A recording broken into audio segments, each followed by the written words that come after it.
Hello and welcome everyone. So in this lecture we are going to learn about React Native, which is a cross-platform mobile application development framework. So don't get confused with the keyword cross-platform. You are going to learn about this in the later slides.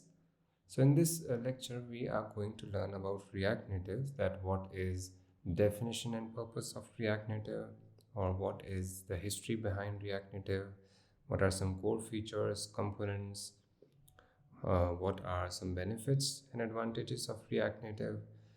We'll see then the use cases, what is the current state, where React Native actually is in the development, what type of applications are suitable to be built via React Native and what type of applications that are not suitable.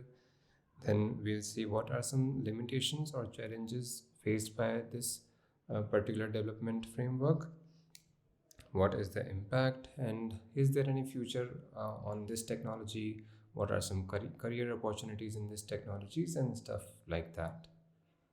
So let's get started.